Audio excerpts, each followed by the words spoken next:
एक breaking news, company को मिल रहे हैं 1000 करोड़ ई कॉमर्स के बिजनेस के लिए।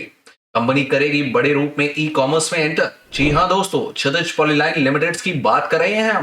दोस्तों, 50 रुपए का ये स्टॉक होने वाला है 250 रुपए का, वो भी मात्र 2 महीनों में। आपको बता दें, क्षितिज पॉलीलाइन एक एनएससी लिस्टेड कंपनी है और इसका मार्केट प्राइस 50 रुपए का है। हमारे रिसर्च इस स्टॉक का टारगेट 250 रुपए का दे रहे हैं। क्या कारण है इस टारगेट का, जानने से पहले कंपनी की थोड़ी सी जानकारी ले लेते हैं। क्षितिज पॉलीलाइन इंडिया की एक leading manufacturer, supplier, distributor and exporter है lamination equipment and stationery products के। इनके प्रोडक्ट इस प्रकार है। इनका मैन्युफैक्चरिंग प्लांट सिलवास में है और काफी बड़ा है, जहां प्लास्टिक ग्रेन्यूल से लेके शुरू कर फिनिश्ड प्रोडक्ट तक सब इन हाउस ही मैन्युफैक्चर होता है। इसकी एक झलक इस वीडियो में दी गई है। इनकी फैक्ट्री और जमीन खुद की है, जिसकी वैल्यूएशन काफी ज्यादा आकी जा रही है। इस कंपनी में लगभग 500 एम्प्लॉय काम करते हैं और इनके फाइनेंशियल्स पर अगर नजर डाले तो प्रमोटर्स की होल्डिंग 67% और यहाँ पर प्रमोटर्स का कोई भी शेयर प्लेज नहीं है। इनके प्रोडक्ट इंडिया के अलावा मिडिल ईस्ट और यूरोप में भी एक्सपोर्ट होते हैं। अब आते हैं उन कारणों पर जिससे इस स्टॉक का टारगेट 250 का बनता है। आप एनएससी की वेबसाइट्स पे इनके द्वारा दिए गए कॉर्पोरेट अनाउंसमेंट्स पे नजर जरूर डालें। 11 अक्टूबर को इन्होंने अनाउंस किया था कि ये एक बड़े रूप में ई कॉमर्स में जा रहे हैं। इनकी कई एमएनसी जैसे वॉलमार्ट, स्टैपल्स, ऑफिस डिपोट जैसी कंपनियों से मीटिंग चल रही है। उसी का इंडिया में रेप्लिका करना चाह रहे हैं। सुनने में ये भी आया है कि 1000 करोड़ का इन्वेस्टमेंट का टाई अप हो गया है और जल्दी ही एनएससी में अनाउंसमेंट भी हो जाएगा। हमारा रिसर्च उम्मीद कर रही है कि ऑनलाइन चालू होने पर कंपनी का वैल्यूएशन 1500 से 2000 करोड़ का हो जाएगा। आज का कंपनी का मार्केट कैप 250 करोड़ का सिर्फ है। तो ये साफ जाहिर होता है कि कंपनी बहुत अंडर वैल्यूड है। प्राइस में 5 टाइम्स की जगह है। इसके अलावा एक बहुत बड़ा डेवलपमेंट ये है कि कंपनी वेस्ट मैनेजमेंट और रिसाइकल वेस्ट और ग्रीन एनर्जी सेक्टर में भी कदम रख रही है। क्या होता है वेस्ट मैनेजमेंट?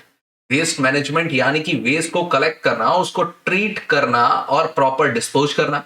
इसके अलावा वो प्रोसेस डेवलप करना है या करके देना जिससे प्रोडक्शन में कम वेस्ट हो, और अगर हो भी तो उसे रीयूज किया जा सके।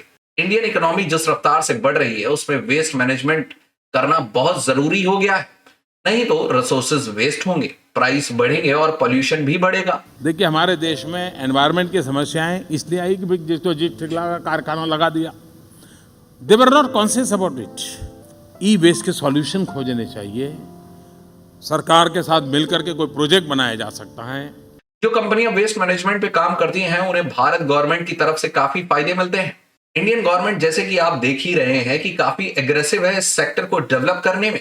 उम्मीद है कि इस प्रोजेक्ट में कंपनी को गवर्नमेंट की तरफ से काफी सब्सिडी भी मिल सकती है। ये एक बहुत बड़ा फायदा होगा इन्वेस्टर्स के लिए। लिस्टेड सेक्टर्स में बहुत कम कंपनियां हैं जो वेस्ट मैनेजमेंट में हैं। इस बिजनेस में कंपनी एक शेयर के पीछे 30 से 50 रुपए कमाने की उम्मीद करती है। इसके लिए वो 10 एकड़ की जमीन ले रही है, जिसका जिक्र उन्होंने एनएससी के अनाउंसमेंट में भी दिया है। कृपया आप लास्ट 10 दिनों के एनएससी के अनाउंसमेंट को देख लें, जिससे कि आपको सब कुछ क्लियर और यकीन भी हो जाएगा। दोस्तों, आप ही बताएं, इतने सारे डेवलपमेंट कंपनी में हो रहे हैं तो क्या उसका वैल्यूएशन मार्केट कैप 250 करोड़ का ही रहेगा? कम से कम 1500 के ऊपर का मार्केट कैप की उम्मीद कर रहे हैं। इस हिसाब से इसका भाव 250 को नहीं रोक सकता है। ये होने वाला है मल्टी बैगर इस सदी का। दोस्तों, इंडिया में कोई भी लिस्टेड कंपनी जो वेस्ट मैनेजमेंट में काम करती है उसका मार्केट कैप 2000 करोड़ से कम नहीं है। फ्यूचर प्रोस्पेक्ट्स को देखकर कंपनी में इन्वेस्ट कर सकते हैं। लॉन्ग टर्म में पैसा बड़ा बनने वाला है। दोस्तों, जितना हो सके ले लो, नहीं तो हाथ भी नहीं आने वाला है ये स्टॉक। हमारे रिसर्च का शॉर्ट टर्म टारगेट 250 का है और वो भी नॉन स्टॉप।